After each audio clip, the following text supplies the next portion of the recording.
Esiet sveicināti atpakaļ patiesības stundā. Mani sauc Aivars Dambīts.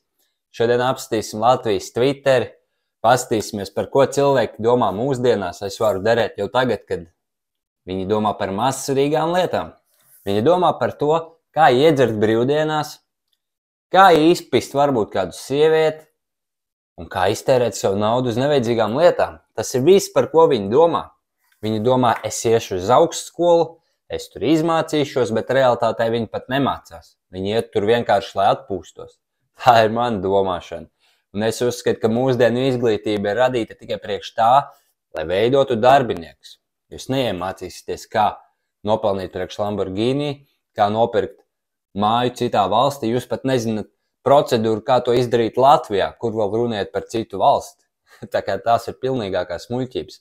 Ķersimies pie lietas, apskatīsim Twitter, pārslēgsim ekrāniņš. Pirmais tweets manējais. Es atbildēju vienai sievietei uz komentāru, varam palasīt viņu kopsumā. Tad Elita Kazaina raksta, vīrietis iepazīstas ar sievieti. Ak, es no tevis acis nevaru atraut. Tu tāda un tu tāda un tāda. Pēc kāds laiks un sākas padomi un norādes. Man nepatīk, ka tu krāso matus. Tev nevajag vilkt to blūzi. Kāpēc tev jālieto tuša? Bet rotas te vispār liekas. Kāpēc tā notiek? Es atbildēju, jau varat redzēt, jebkurš vīrietis ir teritoriāls. Manas sievietes neiet uz klubiem bez manis. Tā nav nepārliecība, tā ir tā savas teritorijas aizsargāšana. Visi vīrieši man piekritīs, izņemot tos, kuri nevar dabūt nevienu sievieti. Ja viņi tiek pie šīs vienas dāmas, viņi cenšas, lūdzu nē. Protams, tā ir nepārliecība. Bet man personīgi patīk, kad sievietes uzkrāsojas, viņas uztaisa savu nadziņu, uztaisa savu frizūru, uzvilk pašu skaistāko, kas viņai ir. Protams, ir atšķirība. Tu vari ģērbties kā meiteni vai kā palaistu, vai tu vari apģērbties kā sievieti, uzvilkt skaistu kleitu, kurpes, paņemt savu mazo somiņu un doties. Un es neredzu iemeslu, kāpēc sievietei vajadzētu atteikties no viņas vīrieša, kopā iet uz klubiem. Kāpēc? Viņš aizsargās tevi, viņš parūpēsies, lai tev viss ir kārtībā. Un sievietes, protams, gluži kā Elita, var teikt, jā, bet tas ir meiteņu vakars, mēs tur kopā, šitas tas, tu tur traucēsi, viņas nāks bez saviem puišiem. Redziet, viņu puiši vienkārši ir pārāk mīksti, varbūt viņi negrib iet. Bet manas sievietes nekad nav atteikušas man, lai kopā aiziet uz klubu. Faktu pēc, viņas nemaz neies bez manis uz klubu, jo viņas baidās. Viņas zina, ka pasaulē ir pietiekoši daudz ar musaru, kurš būtu gatavs viņai varbūt glāzā iemest kaut ko, vai arī vienkārši kasīties viņai klāt. Ar mani viņa jutīsies droši, un man nebūs pēc tam jāpārdzīvo, ka ar viņu kaut kas notiks. Tā kā es uzskatu, ka tā ir normāla norma, kur vajadzētu vīriešiem mūsdienās uzturēt. Nebaidīties pateikt savu viedokli. Klausies, ja tev klubi ir svarīgāki par mani un par mūsu attiecībām, tu droši vari iet, bet mēs vairs nebūsim kopā. Jums ir jābūt skarbiem. Jūsu sieviete arī ir jāsaprot. Jūs varat viņai to pateikt šādi.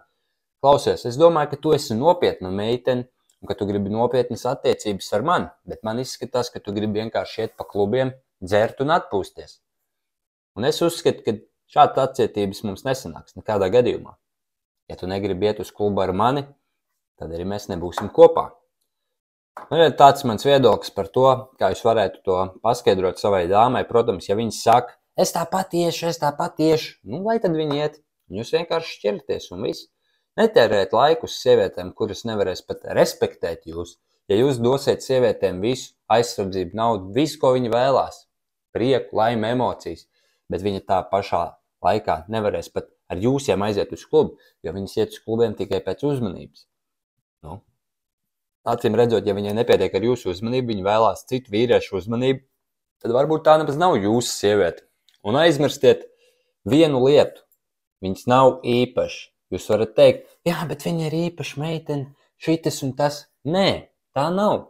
Ir vēl simtiem tūkstoši tādu pašu meiteņu. Nevajag domāt, ka viņa ir tā īpašā. Tev ir jākļūst par balvu, lai visas meitenes gribētu tevi. Un to pašu es arī varu pateikt sievietēm. Neiet ar visiem laukā. Ejiet ar vīriešiem, kuri ir kaut ko sasnieguši, vai arī viņiem ir masīvs ego, un viņi strādā, lai to attaisnotu. Jūs pašas ejat ārā, atpūšaties ar sūdiem, kuri nedara neko, kā tikai grib piedzert, varbūt pašņaukt, un paņemt jūs priekšā. Jūs pašas izvēlaties ar tādiem vīriešiem iet laukā, un pēc tam jūs sakat, ka vīrieši ir kretīni. Tā kā padomājiet arī par to. Līga Elizabete iesaistās argumentē un pasaka, nē, visi vīrieši uz to tā neskatās. Ir tādi, kas ir pilnīgi droši sevi un ko sniedz attiecībās, ka pat neiedomāsies, ka viņa draudzenes / sieva vienu reti reizi tik pa laikam uz klubu ar draudzenēm aizjot, ies pa kreisi. Otrs cilvēks nav tos privātīpašums, lai kontrolētu. Es piekrītu, un es nevienā vietā neteicu, ka sievietes ir īpašums, ko tu varētu kontrolēt, bet, ja es sievietei dodu visu, tad es no viņas sagaidu vismaz cieņu, un viņa cienīs mani un pateiks, jā, zini ko, es tev mīlu un tev ir taisnība. Es neiešu uz klubiem. Ko man tur darīt? Varbūt tev uztaisīt kafiju, mīļais. Ja? Cieņa ir ļoti svarīgāka, un man liekas, ka cieņa ir svarīgāka par mīlestību. Viņa var man nemīlēt, tas nekas, bet ja viņa man neciena, es to nepacietīšu. Elizabete atbildēja uz manu komentāru, nav tiesa. Daudzas iet, lai forši pavadītu laiku ar draudziņu bariņu un ar draudzinēm izdejotos. Tur ietilpst izvairīšanās no vīriešu uzmanības, jo daļai ienāks tāda pati doma prātā kā jums. Tas varbūt strādā jums. Nelaist, kur negribat, bet visi nedzīvo pēc jūsu principa. Neviens neteica par nelaišanu, kur negribat. Es ieminējos par to, ka manas sievietes pašas negrib iet bez manis. Jo viņas saprot atkal, jo pasaule ir diezgan bīstama vieta, un viņas grib būt drošībā, un viņas grib būt aizsargātas. Protams, varbūt arī meitenes aiziet uz klubu tikai pēc padejošanas. Bet tajā bariņā noteikti atradīsies viena meitene, kura noteikti domās. Šodien gribu izpisties, šodien gribu palaikāt kādi džeki. Noteikti atradīsies tā viena meitene. Un viņa visticamākais iespaidos arī jūs. Bet varbūt tu, Līga Elizabete, esi savādāk. Varbūt tu esi īpašs un varbūt tu tā nedari. Mēs varam to faktu pieņemt. Bet sievietes ir ļoti emocionāls būtnes, un viņas bieži vien nepamanīs to, ka cilvēks viņām iemetīs kaut ko glāzē. Viņas to pat var nepamanīt. Un nav jau runa arī tikai par to, ka tevi var kāds savākt no tā kluba un aizvest mājās. Pasaulē ir daudz ar sūdiem. Viņš var vienkārši tevi pagrūst nejauši. Tu sāks ar viņu argumentēt, teiks, kāpēc tu izdarīji, bet ir citi cilvēki, kur neklausīsies. Vienkārši ieliks pa seju un tu pamodīsies slimnīcā. Un zini, kurš būs vainīgs? Es, jo es nespēju tevi pasargāt. Un ja sieviete pietiekoši daudz ciena savu vīrieti, viņa neies uz klubiem bez viņiem. Jo viņa zina, arī viņš uztrauksies, varbūt man vajadzētu iet kopā ar viņu, vai neiet vispār. Es nekādā gadījumā neuzspiežu to sievietēm, viņas pašas izdara to izvēli. Viss ir atkarīgs, cik jūs ļoti labi mākat paskaidrot to, kāpēc tā notiek. Vairākums vīriešu vienkārši saka, nē, lūdzu, nē. Tas tur šitas atkal tu savus pupus izkāri, uzkrāsojies tur. Protams, meitene grib izskatīties skaisti, bet viņa var arī apģērties kā sieviete. Man patīk, kā jau es teicu, ka sievietes ģērbjas skaisti. Protams, jums jāmāk paskaidrot sievietēm. Viņas nesaprot visu uzreiz, viņas ir vairāk, kā mēs varētu teikt, radošākas personas. Un viņām nav gluži taisnas līnijas, varbūt prātā, kurš savienot šīs divas lietas. Un man liekas, mūsdienās šis te arguments vispār sarkanais karoks viņš ir. Viņš nav pārliecināts sevi, tas ir viss uzspūsts tik lielā mērā, un sievietes to ir sākušas izmantot. Viņas redz, viņš man nepalaida uz klubu. Ak, nē, viņš ir tāds kretīns, es tur uzrakstīšu visiem saviem draugiem, pasaušu šo labāko draugu Pēteri. Viņš aizies ar mani uz klubu, ja tu nevari. Sievietes to ļoti, ļoti izmanto mūsdienās, bet jums ir jābūt pietiekoši spējīgiem pamanīt šo taisnību. Un redziet, mūsdienās vīriešiem jāstrādā 10 reizes smagāk, lai dzīvot ar sievietēm, kuras ir 20 reizes sliktākas par viņu vecmammām. Vai tad tava vecmamma izvēlējās iet uz klubu, ja viņas, tavs vectēvs, teiksim, viņas vīrs, viņai pateica, zini ko, neiesim šodien uz to zaļumu balli, man jāpastrādā. Viņa pat nebija ne mazākās domas savā galvā, ka viņa ies tusēt ar visādiem tur džekiem vai kretīniem, kaut vai ar savām meitenēm. Viņa gāja prasīt atļauju savam vīram, un es uzskatu, ka tāda pasaule bija krietni labāka. Bija krietni mazāk izvarošana, bija krietni mazāk slepkavība, sievietes bija lielākā drošībā jebkurā gadījumā. Un man liekas, sievietes sāk aizmirst par viņu galveno profesiju, tas ir būt par labu māti. Tāpēc vienkārši audziet kārtīgi, atrodiet savu labu vīrieti, kurš nebaidīsies jūs pasargāt, un kurš būs spējīgs jums iedot visu, ko jūs vēlties, lai jūs to nemeklētu citās vietās. Meklējiet labus vīriešus, un esiet labas mātes. Iesim tālāk. Vienalga, es treidu viņiem kalniem. Tas būs par manu jauno skolu. Jā, ir tāds višķi baigais hypes ar visu to skolu slēgšanu, bet, kā jūs pieminējāt, mūsdienu izglītība nestrādā. Viņa taisa darbiniekus. Tāpēc izvēlieties paši, ko jūs vēlaties darīt. Ja jūs vēlaties būt daktars, viss kārtībā, ejiet mācīties, kļūstat par dakteru, glābiet cilvēku dzīvības. Tas ir ļoti labs darbs, un daktari arī var nopelnīt labu naudu. Bet, ja jūs vēlaties sasniegt kaut ko vairāk par viduvēju, tad meklējiet iespējas. Arī kā daktars jūs varat nestrādāt valsts klīnikā, jūs varat atvērt savu personīgo klīniku. Jums jābūt pietiekoši vērīgam, lai atrastu šīs iespējas. Jebkurā darbā var nopelnīt vairāk nekā jums tagad liekas. Pat visgarlaicīgākajā office darbā, kur jūs veicat datu ievadu vienkāršāko blā, blā, blā. Jūs varat arī nopelnīt vairāk tur. Esiet pietiekoši vērīgi, lai redzētu šīs iespējas. How about this map Medvedev? Nu, kārtīgi smieklīgi, protams.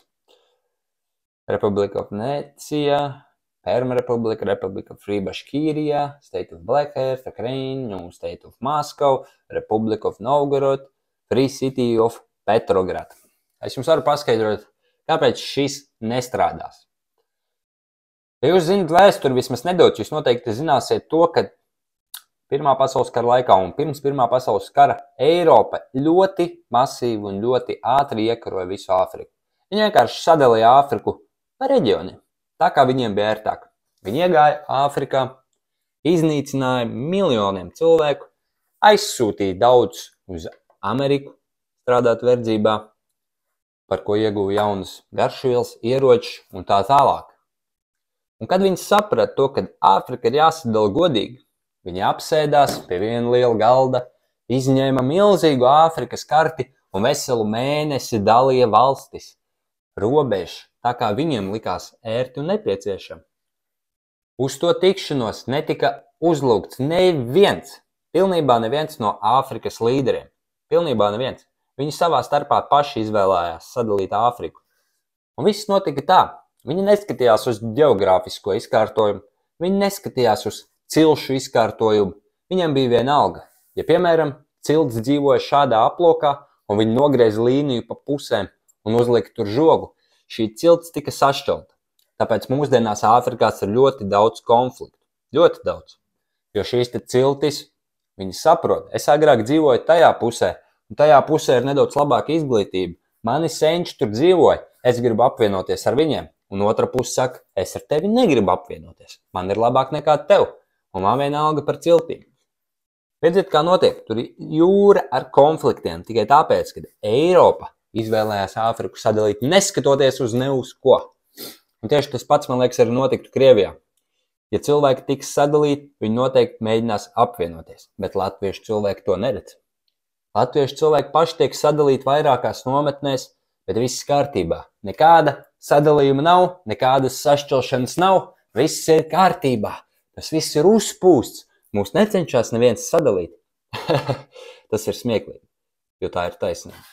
Jūs cenšas sadalīt, jo ir ļoti labs teiciens. Jau sens un sens. Dali un valdi. Tā kā Latvija ir arī tam īsts piemērs. Vienkārši cilvēki to neredz. Andrejs Smetanenko. Katram ir jāzina patiesība. Otrais pasaules karš ilgi 6 gadus. No viņiem 1/3 SSSR karoja ar Hitleru, jeb kopēji. Lielbritānija bija pirmā, kas uzteica karu Vācijai. Pārējais ir meli. Tas arī ir interesants arguments, bet, kā mēs visi vēsturē zinām, Hitlers jau no paša sākuma vēlējās uzmest, tā teikt, Staļinu. Viņš zināja, ka tas notiks, un Staļins arī to ļoti labi zināja. Viņi vienkārši izvēlējās sadalīt Poliju savā starpā, tā teikt, ar maziem upuriem. Un viņiem tas arī izdevās. Protams, viņi pēc tam karoja ļoti, ļoti ilgi. Bet arī nevar zināt, kā būtu bijis labāk. Ja būtu uzvarējis Vācija, iespējams, mēs tagad, mani saukt nevis Aivars, bet Gendalfs, un man būtu sieva, kur sauc Rozmarija, un viņa dzertu daudz alus. Varbūt tā. Bet varbūt arī nē. Mēs nevaram zināt, kā būtu, ja būtu. Mēs varam ilgi sēdēt un domāt par to, bet tam nav atšķirības. Ir svarīgi tas, kas ir tagad, tas, kas notiek šodien. Un cenšties vienmēr domāt šodien, kā padarīt labāku rītdienu. Ja mēs dzīvosim pagātnē, tad mēs nekur tālu netiksim. Bet atkārtošos jau atkal, gluži kā iepriekšējā epizodē, vēsture ir ļoti svarīga. Jo ticiet man, Nav bijis vēl tāds notikums uz pasaules, kurš netiktu atrisināts. Viss tiek atrisināts ar laiku. Un ir bijuši draudi vienai valstī, otrai valstī. Ir bijusi ļoti daudz dažādu konfliktu. Kā arī grāmatās, ja jums liekas, ka jūsu situācija dzīves ir īpaša un smaga, un pārējie jūs nesaprot, ticiet man, es jūs saprotu. Man ir bijuši arī ļoti daudz grūtības, bet es par viņām necīkstēšu. Es pateikšos Dievam par šīm grūtībām, jo es paliku stiprāks un gudrāks. Jums jādara arī tieši tas pats. Un ticiet man, jūs nedzīvojat sūdīgi. Visticamākais, ja mēs paskatīsimies uz visu pasauli, es varēšu atrast cilvēku, kurš būs varbūt jūsu vecuma, varbūt pat nedaudz izskatīsies kā jūs, bet viņam tikko tika paziņots ļoti, ļoti sliktas ziņas. Bumba no debesīm uzkrita uz viņa mājas, un viņa visa ģimene nomira. Bet ziniet, ko šie cilvēki dara? Tas ir apbrīnojami. Viņi piecelsies nākamajā dienā, ies ceps maizi, mēģinās viņu pārdot uz ielas, lai varbūt kaut kad pēc gada viņi nopirkt savu jaunas sandals. Viņi nepadodās, viņi skatās situāciju, jā, notika ļoti bēdīgi, viss ir ļoti slikti. Ko es varu izdarīt, lai tas kļūtu labāk? Nesēdiet kaut kādā depresijā. Rietu skutāls, šonāk sanāca pavadīt BKUS, un atkal esmu pārsteigts par to milzu iejūtību un gluži vienkārši cilvēcību. Ar kādu personālu sadarbojos ar katru savu pacientu. Paldies, ceru, ka tā nākotnē būs norma arī visās citās ārstniecības iestādēs Latvijā. Jā, un es saprotu arī, kāpēc mūsu ārsti bieži vien ir nepieklājīgi, jo viņu algas ir smieklīgas. Jūs arī noteikti palikat tāds pats. Ir jābūt ļoti spēcīgam cilvēkam savā prātā, lai spētu būt vienmēr laimīgam. Es personīgi esmu vienmēr laimīgs. Nekas slikts man nespēs ietekmēt. Jo es sapratīšu, tas sliktais notika ar mani ne tāpat vien, viņš notika, lai es kaut ko no tā iemācītos. Cenšties vienmēr uzjust, domāt tā. Te par savu vai nodokļu maksātāju naudu, ja ne par savu, tad zog. Tas ir tik vienkārši kā 2 reizi 2. Nesadomājieties, ka esat īpaši. Dublināta bērnu slimnīca, kuras sākotnēs izmaksas bija 500 000. Patreiz tas jau ir 8 reizes lielāks, jā, 8 reizes lielāks un vēl gals nav redzams. Redzēt, 500 000 mūsdienās tā vairs nav pat skaistākā māja pasaulē. Tā vairs nav pat krūtākā māja Latvijā vai Rīgā. 500 000 bērnu slimnīcai, tas, man liekas, ir ļoti smieklīga nauda. Un, protams, viņiem ir arī jānopelna. Jānopelna strādniekiem, jānopelna uzņēmumam, jānopelna valdībai, kurš ceļ šo slimnīcu. Bet par 500 000 jūs noteikti neuzbūvēsiet slimnīcu, un jūs noteikti neuzbūvēsiet pat skaistāko māju Rīgā, to es jums varu garantēt. To initiate a war of aggression, therefore, is not only an international crime, it is the supreme international crime differing only from other war crimes in that it contains within itself the accumulated evil of the whole. Edgars Rinkēvičs izsakās atkal par Krieviju. Tas ir slikti, tas ir ļauni. Bet vai tad nav ļauni tas, ka mūsu valstī tiek izvēlēts prezidents bez tautas vēlēšanām? Kur tad ir demokrātija, Mr. Edgars Rinkēvičs? Kā jūs varat teikt, ka viens cilvēks ir slikts, ja jūs pats esat nepārāk labs? Kā jūs varat teikt, ka viena valdība ir slikta, ja mūsu valstī nav labāka situācija? Kā jūs varat teikt, ka tās iedzīvotāji ir slikti, ja mūsu iedzīvotāji paši neko nedara priekš valsts? Tā kā Edgars Rinkēvičs esat ļoti prātīgs ar to, kā jūs izsakaties. Jūs vienkārši izmanto, cenšaties saprast to. The administration is both importing voters and creating a national security threat from unvetted illegal immigrants. It is highly probable that the background is being laid for something far worse than 9/11. Just a matter of time. Biden administration admits flying 300,000 migrants secretly into the US to reduce the number of crossing at the border has national security vulnerabilities. Jā, redziet, atkal jau Baidens pats pie šī plāna nenāk. Viņu kontrolē, viņš ir marionete. Tas visiem jau sen zināms. Ievest valstī 320 000 migrantus, man liekas, nav pareizi. Trumps par šo bija izteicies tā. Es neizliedzu legālajiem migrantiem iebraukt valstī, bet nelegālai, lai iet nokārto visus papierus un tad nāk iekšā. Bet, protams, ka viņi to negrib darīt. Tas maksā naudu, tas prasa laiku, viņi to nedarīs. Varbūt viņi pat nevar nokārtot šos te dokumentus. Tāpēc es uzskatu, Amerikā arī ir pietiekoši daudz problēmu. Arī Latvijā ir. Latvijā varbūt nav tāds bardaks, teiksim, kā Amerikā ar tām pierobežām un ar imigrantu skaitu, kas ir diezgan masīvs. Ja Latvijā tagad pēkšņi parādītos 320 000 imigranti, mēs noteikti to pamanītu, mēs noteikti to redzētu. Protams, Amerikā viņi izplūdīs diezgan ātri, un tas nebūs tik ļoti pamanām, bet kopsumā tas var aizvest pie sliktām lietām. All men of caliber ever do is ignore the baddie next to us and think about how to beat the Matrix. Es pilnībā piekrītu šim argumentam. Es vienmēr cenšos domāt, kā padarīt Latviju labāk, kā padarīt savu dzīvi vēl labāku, kā padarīt pasauli par labāku vietu, un es izvēlējos to darīt apmēram šādi. Runāt cilvēkiem taisnību, lai viņi zina, ka viss, ko viņi redz ziņās, nav taisnība, lai viņi sāktu spēt saprast, kāpēc notiek šādi, ja varēja notikt šādi, kāpēc nogalināt šis, ja varēja to izbeigt, kāpēc tiek darīts tā, ja varēja darīt savādāk. Mūsdienās cilvēki redz tikai vienu veidu. Skriešu pakaļ pārējiem, gan jau viss būs labi. Kāpēc jūs baidaties iet atsevišķu ceļu? Jums ir jāsaprot, ja jūs darīsiet kaut ko pareizi, tad noteikti velns ar jums runās. Jūs redzēsiet grūtības, jūs redzēsiet kārdinājumu, jūs redzēsiet visu to. Un pēc tam jūs brīnties, kāpēc jūsu dzīves ir tik ļoti garlaicīgas. Jūs nedarat neko. Jūs nedarat neko briesmīgi, jūs nedarat neko baisu. Jūs nekāpjat pār savām bailēm, jūs nevarat iziet pat no savas smirdīgās komforta zonas, un pēc tam jūs sūdzaties, ka jums ir garlaicīgi. Tāpēc jūs ejat uz visiem šiem klubiem, cenšaties savu galvu aizbāzt ar visu musaru. Tas jums nav vajadzīgs. Ja izvēlaties kaut ko tik grandiozu un tik lielu, ka jums liekas, ka tas nav iespējams un neiet pie tā mērķa. Latvijā privātīpašums nav neizskarams. Pat vienīgo mājokļu konfiscēt nenomaksāta 100 eiro nekustamā īpašuma nodokļa dēļ. Netaisnīgais nekustamā īpašuma nodokļa likums ir jāmaina. Valsts nedrīkstētu uzgūt personas dzīvokli, kuru tā mantojas. Tas ir ļoti labs arguments, es teikšu, no Liānas Angas, kaut gan es kā cilvēks uzskatu, viņi ir bišķīt ekstrēmisti, bet tādiem žēl ir. Ja jūs domājat, ka jūs nopirksiet valstī māju vai automašīnu, jums tas pieder, tā nav. Valsts var to atņemt šādi, un viņam nebūs ilgi jāpaskaidro, kāpēc. Jūs pat varat saņemt sodu par automašīnas stāvēšanu. Varbūt jūs viņu nopērkojāt ne tur. Varbūt jūs bijāt ātrs, bet jums vajadzēja un jums uzlika sodu, un jūs pateiksiet, es nemaksāšu. Pēc tam krāsies šī te čupiņa. Nenomaksāja. Beigās cilvēki atbrauks savāks jūsu mašīnu vai arī jūsu īpašumu. Tāpēc jums ir jābūt pietiekuši gudriem. Es personīgi uz sevis pilnībā neko nereģistrēju. Latvijā noteikti. Jo es zinu, ja es izteikšos kaut kā ne tā, valdība nāks pēc tā, un es arī nebeidos izteikties. Es sagatavojos šim visam procesam. Es zinu, kas nāks manā virzienā, un es esmu tam gatavs. In URSS, aseta imagine le era aratata celor care vio, sașe in crai in KGB. Iar interbare era in imagine. Este toma tarziu sau primavara derveme cežiceti. Es nesaprotu ne vārda, bet es saprotu, ka tas ir kaut kas par SSSR un KGB. Iesim tālāk.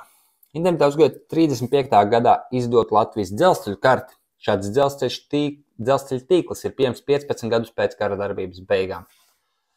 Interesanti, jā, es varu redzēt, ka tiek savienots ar pilsētu Auci, pilsētu Liepāju, Ventspili, protams, Rīgu, Daugavpili, Limbažiem, Gulbeni.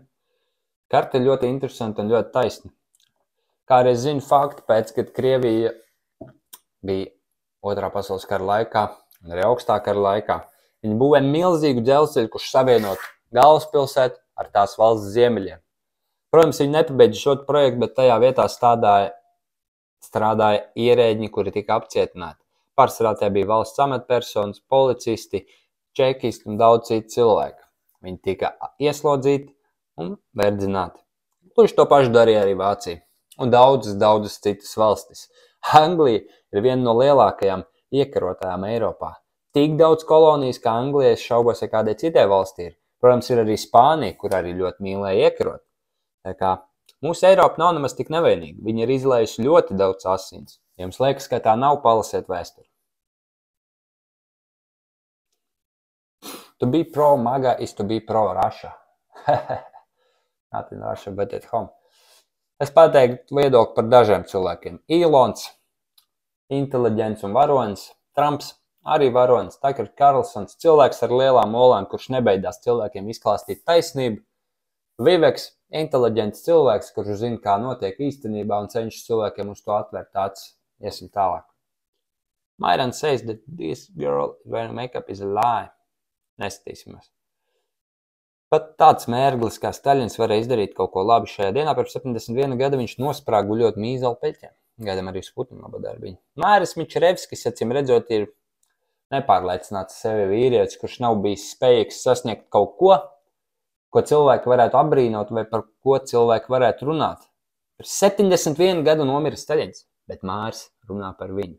Tas liecina par cilvēku, to, ka Staļins ir izdarījis ļoti daudz. Viņš ir ierakstījis savu vārdu vēsturē uz mūžību, bet Māris Mičerevskis ir kārtējs nūģis, kurš nav izdarījis neko, kas būtu apbrīnas vērts. Tāpēc iesim tālāk. Izmantošu iespēju paklusēt. Paldies Sanita Uplē par darbu, Septola padome. Uzdod jautājumu un identificēties. Problēmas prasa atklāt diskusiju, nevis mūsu atrunāšanos. Nebūs viegli atrast labu aizstājēju. Protams, cilvēki vienmēr iet prom un nāk, bet jūs nezināt nekad īsto iemeslu, kāpēc viņi var aiziet. Varbūt viņai piedāvāja naudu, varbūt viņai piedraudēja, varbūt viņai tiešām apnika šis darbs. Un Edgaram Rinkēvičam ir jāizsaka savu līdzjūtību, bet īstenībā visiem ir vienalga. Rūpja politiska kļūda. Aināram, kā 100+ kg bokserim ar elementāru aperkotu vajadzēja nokdaunēt Kariņu. Tautas piekt no laimes, mēs uzvarētu visas nākamās vēlēšanas. Labs joks, Vili, bet es šaubos, kad Ainārs būtu gatavs to izdarīt. Viņš zina, ka pēc tā noteikti nāk ieslodzījums un milzīgi naudas sodi, bet es nebrīnītos par to, ja tas notiktu, jo viņi visu var sarunāt. Un uzskatīt to, ka Ainārs ir pret Kariņu, nebūtu pareizi. Iespējams, viņi sadarbojas, bet mēs to vienkārši neredzam. Iespējams, ziņas vēlas, lai mēs redzētu, ka viņi ienīst viens otru, bet realitātē mēs nezinām, kā notiek. Jūs neesat pie tiem galdiem, kur viņi aprunā savas lietas. Jūs nezināt, kā tur viss notiek. Tāpēc uzskatīt to un akli ticēt visam, ko jūs redzat, nedrīkst. The USSR murdered my family. China put my whole family in concentration camps. Nice try, CIA. Jā, liberāļi, protams, vienmēr tic visam, ko viņi redz ziņās, jo ziņas ir priekš cilvēki, lai viņi redzētu taisnību, nevis, lai es ticētu un būtu izskalots dzīvnieks. Jā, smieklīgi iesim tālāk. Un starp citu, čels, kas viņam mācīja adīšanu, Pols, ir no ASV un Fulbraita stipendijas ietveros raksta adīšanas grāmatu. Iedvesmojoties no latviešu tradīcijām, prieks pazīt. Cilvēki ada, tas ir, protams, forši, bet šo darbu es tomēr uzticētu sievietēm. 1980s GOP, the Soviets want to expand 1 inch. Modern GOP, Zelensky should just give Russia half of Ukraine. Neatbildēšu šo tvītu. Vienāds, kurš izmanto valsts īpašumu aizsošo koks un neļaus sabiedrībai interesēties par labumu guvējiem. Kur tu privātā dzīve jau operē ar manu un citu Latvijas pilsoņu īpašumu? Viņam reģistrētas aktīvas sabiedrības dēļ Latvijas Finieras akcionāru apstādi īpašnieku atklāšanu. Protams, kāpēc cilvēkam atzīties tagad, re, kur mana nauda, re, cik es bagāts? Tas viņam dos draudus, gudri cilvēki. Noslēp savu naudu tā, lai neviena valdība netiek pie tās klāt, vai arī vismaz tā valdība, kura nav ieinteresēta pie viņas tikt klāt.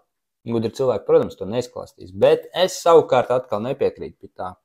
Es tērēju savu naudu vienalga, kā es gribu, jo es nopelnīšu jaunu, es par to nereizējos. Un es vienmēr rādīšu pārējiem cilvēkiem, redz, ka man daudz piķi, bet tu pie viņa netiks klāt. I don't realize it yet, but this is true future. Es varētu piekrist pie tā, jo mūsdienu pasauli cenšas padarīt sievietes par karaļiem un vīrieši par mīkstiem, jo vīrieši ir spējīgi cīnīties un vīrieši ir tie, kuri aizstāvēs. Ja mēs demoralizēsim visu vīriešu rasu, tad nebūs vairs kam aizstāvēt, bet sievietes būs pārāk aizņemtas. Viņas ticēt savā women empowerment un visā pārējā lietā.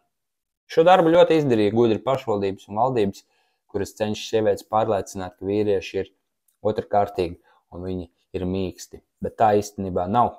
Un es uzskatu, ka valdībām būtu jābaidās no vīriešiem. Varbūt viņi vienkārši pagaidām klusē, bet tieši tas klusums ir pats nāvējošākais, jo pirms klusuma vienmēr nāks vētra. Ukraine starts planning for post-war tourism. We welcome our guests if they don't come with guns. Tas, protams, arī pozitīvi, bet iespējams radīsies pēc tam ļoti daudz konfliktu. Iespējams pat pašu Ukraiņu zaks šos cilvēkus un prasīs izmaksas un spēlēs uz tā. Iespējams to darīs arī citu valstu cilvēki.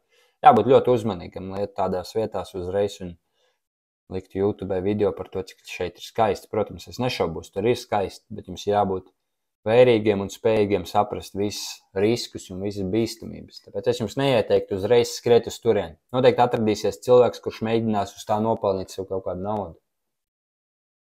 Polijas premjerministrs Donalds Trasks aicina Eiropas Savienību piemērot visaptverošas sankcijas pārtikas un lauksaimniecības produktu importam no Krievijas un Baltkrievijas. Es esmu pārliecināts, ka kopīgs Eiropas Savienības lēmums būs nesalīdzinājumi efektīvāks nekā reģionu dalību valstu individuāla lēmuma vizītē Lietuvā sacīja Trasks. Ja godīgi, Polija ir izdarījusi ļoti labu darbu, aizsargājot savu valsti. Viņi neielaiž iekšā nogālos imigrants, viņi nelaiž iekšā vispār kreisos cilvēkus. Viņi vairāk rūpējas par savu valstu, mums būtu jādara tieši tas pats. Jārūpējas vairāk par Latviju, nevis par citām valstīm. Un viņi var teikt, jā, bet tas ir, viņi cīnās par mums, viņi dara to priekš arī mums. Nē, viņi to nedara priekš mums. Jūs esat apmānīti. Viņi to dara tikai un vienīgi priekš sevis un priekš naudas. Un tā ir taisnība, tā ir skarba taisnība. Mums ir jāsāk domāt vairāk par Latviju. Kāpēc mūsu cilvēkiem ir tik sūdīgas algas, tik milzīgi nodokļi, tik smirdīgi ceļi un tik sūdīgas pensijas pensionāriem? Kāpēc tā notiek? Tāpēc, kad mēs rūpējamies vairāk par visiem citiem, izņemot sevi.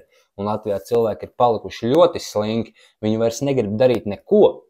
Un es būšu viens no tiem, kur izmainīs Latviju uz labāko pusi, ticiet man. King Michael I of Romania.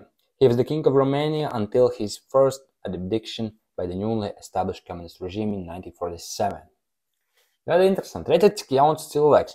Agrāk darīja tādas grandiosas lietas. Viņš bija karalis, Romānijas karalis. Es nezinu, cik šajā bildē viņam ir gadi. Iespējams 23, 22, varbūt 24. Tā vismaz man izskatās. Ko jūs esat izdarījuši šajā vecumā? Visu, ko esat izdarījuši, aizgājuši uz klubiem, paņēmuši priekšā kaut kā 3 no 10 un varbūt nopirkuši bembi kredītā. Redziet, kādi jums ir jādara panākumi. Cilvēks savā jaunajā vecumā jau bija Romānijas karalis, un viņš ir tik ierakstīts vēstures grāmatās, bet jūs savukārt nē. Ai, nu, ko jūs par tiem horoskopiem? Visiem taču sen zināms, ka horoskops nenosaka to, vai tu esi kretīns, izņemot skorpions, protams. Mēs drīkstam attaisnot savu briesmīgo uzvedību ar horoskopu zīmi. Mūsdienās cilvēki izmanto visu jau kā vairogu, arī kā depresiju. Es nedarīšu to, man depresija. Viņi pieliek šo vairogu sev priekšā un gaida, kad cilvēki viņus sāk žēlot. Ziniet, ko es daru? Es cilvēkam paprasīšu kaut ko konkrēti izdarīt, un ja viņš pie tā nepiekritīs, viņš pateiks, es tagad nevaru, man tur šitas, man tur slikti. Es pateikšu, pagaidi, tu runā ar mani, lai es tev iedotu terapiju. Tas nav pie manis vecīt. Mācies projām. Es netusēju ar mīkstiem, kuri tic, ka depresija viņu var kaut kā ietekmēt. Ja? Es netusēju ar cilvēkiem, kuri nespēj sevi uzturēt fiziski labā formā. Es netusēju ar cilvēkiem, kuri skrien kā aitas visiem pār citiem. Es tusēju ar cilvēkiem, kuri spējīgi darīt grandiosas lietas un kuri nebaidās no taisnības. Kuram es varu pateikt, klau, ecīt, tu esi palicis fucking gresns, aizēj notievē nedaudz. Viņš pateiks, Lim, paldies, ka tu man pateici. Ar tādiem cilvēkiem es tusēju un es jums iesaku darīt tieši to pašu. Pilsonības un migrācijas lietu pārvalde darba intervijā prasīja krievu valodas zināšanas. Jā, tas ir loģiski, es uzskatu Lielām Langi, jo tomēr Latvijā vēl aizvien dzīvo daudz ļoti krieviski runājošo cilvēku. Un tāda ir tā mūsu vēsture. Mēs no tā nevaram izglābties, jūs saprotat. Un ja cilvēks ir Latvijas pilsonis, un varbūt viņš nav iemācījies ideāli latviešu valodu, bet viņš ir Latvijas pilsonis, viņš maksā nodokļus mūsu valstī. Tātad viņam arī ir tiesības vismaz saņemt savu pasi. Un neviens nesaka par to, ka jālegalizē krievu valodu, ka viņi jāieraksta visos dokumentos, jāpasludina tā par Latvijas otro valodu. Neviens to nesaka, bet runiet par vienkārši konkrētu komunikāciju. Un kā tad jūs iedomājaties, kā visi šie ukraiņu cilvēki iegādāsies preces veikalā, ja nebūs krievu valodas? Jūs domājat, pārdevēji mācīsies ukraiņu valodu? Beidziet vienkārši smīdināt. Ir pavasaris. Pietiek jau, ka krievu katedrāle aizņem uz pusparku, tad vēl šie ķēmi tur stāv. Tā nav krievu zem, tā ir mūsu atdodiet īpašniekam vai prom uz miskasti. Nepāreizālnīnese. Ines, tu baidies ielikt savu profilu attēlu, tātad tu baidies izteikt savu personīgo viedokli, tātad nevajag nemaz viņu izteikt. Protams, ka vēsture nav bijusi super jauka ar mums, bet viņa nav bijusi arī super jauka ar citām valstīm. Arī ar Igauniju, arī ar Lietuvu, arī ar to pašu Krieviju un Ukraiņu. Bet jaukt nost pieminekļus ir pilnīgākās muļķības. Tas liecina tikai par to, ka valstī vairs nav naudas. Un kāpēc mums gan jaukt šos pieminekļus nost, ja tā ir daļa no mūsu vēstures un neskatoties uz to, kāda viņa ir bijusi? Neviens taču nesaka jaukt pieminekļus par Latviju nost citās vietās, kaut gan jūs sakat, ka Krievi ir ļoti slikti cilvēki. Es tā neuzskatu. Man ir ļoti daudz pazīstamo Krievu cilvēku, un visi no viņiem ir apbrīnojami cilvēki. Viņi uzklausa, viņi ir labsirdīgi, viņi palīdz citiem cilvēkiem. Viņi palīdz arī tādiem veciem cilvēkiem, redzot viņus vienkārši uz ielas, teikt, ka visi no viņiem ir slikti, nav pareizi. Tate brothers will go to court December 2024. Redziet, kā cilvēku runājot vienkārši patiesību, ietupina cietumā bez mazākajiem pierādījumiem. Notur tur 3 mēnešu, pusgadu, pēc tam tur mājas ieslodzījumā. Tagad viņš ir valsts ieslodzījumā, viņš nevar pamest valsti. Vai tad tas neliekas smieklīgi? Cilvēks, kurš vienkārši runāja taisnību, un jūs varat teikt, nē, viņš ir cilvēku trafikers, viņš pārējo cilvēks. Nav neviena tam pierādījuma. Kāpēc jūs ticat visam, ko jūs redzat? Ja būtu konkrēti fakti, kas parādītu uz to, jā, viņš to izdarīja, tad būtu cita runa. Nav ne mazākā pierādījuma. Tad kāpēc mums ticēt, ka viņš ir izdarījis kaut ko ļaunu? Nevajag tam ticēt. Vēl vienu tvītiņu un beigsim. Somija plāno atvērt 300 jaunus šautuvus, lai iedzīvotāji varētu apgūt šo prasmi. Senāk tevi katrā Latvijas skolas pagrabā vai bēniņos bija šautuvi. Latvijas skolas un augstskolas jaunieši varēs apgūt šaušanu, cik izmaksātu šautuvus ierīkošanu. Es uzskatu, ka tas nav pareizi. Kāpēc mums dot tagad pilsoņiem mācīt šaut, ja tas varētu krietni palielināt noziegumu? Bet, ja mēs paskatīsimies atkal uz Ameriku, visvairāk apgabalu, kuros tiek nogalināti cilvēki ar šaujamieroci, ir tie apgabali, kuros ieroči ir aizliegti. Tāpēc personīgi, ja tu, Jāni Zvēri, gribi iemācīties šaut ar ieroci un iegādāties sev vienu, tad iespējams tu esi pārāk fiziski vājš, lai aizsargātu sev. Man ir 2 ieroči. Man nevajag augsto ieroci nazi, vai man nevajag pistoli, lai es justos krūtāks. Es varu iet jebkurā vietā un es uzskatīšu, ka tā ir mana vieta. Man nav bail ne no viena cilvēka. Kāpēc man iegādāties ieroci? Man tas nav nepieciešams. Tāpēc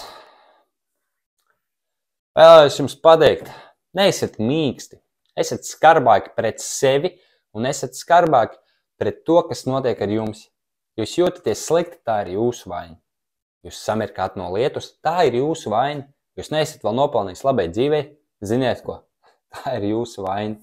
Nevainojiet citus cilvēkus un nemeklējiet sev vairogus kā depresija vai nogurums.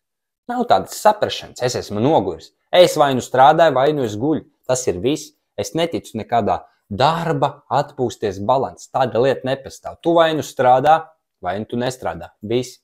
Nevarat jūs teikt, es esmu izdedzis, man vairs nav iekšās, man vajag aizbraukt kaut kur uz 2 nedēļām atpūsties vai uzpīpēt marihuānu. Tās ir muļķības. Neiestāstiet sev to, kas atņems jums spēku. Protams, jūs varat nedot justies nogurs, bet iespējams tas ir no tā, kā jūs dzīvojat. Iespējams, jūs nesportojat, iespējams, viss, ko jūs ēdat, ir fast foods, iespējams, jūs dzerat tikai cukurus, jūs nedzerat vienkārši ūdeni, iespējams, jūs par maz laiku pavadat svaigā gaisā, iespējams, tās ir problēmas jūsu sliktē pašjūtē, nevis jūsu darbs. Nebūtu jūsu darba, jūs nevarētu nomaksāt savu īri par savu smirdīgo dzīvokli. Un tad, kad jums nebūs darba, jūs teiksiet, būtu tik labi, ja man būtu darbs. Tāpēc padomājiet par to, priecājieties par to, kas jums ir tagad, un izstrādājiet sev masīvu ego un strādājiet, lai to attaisnotu. Paldies!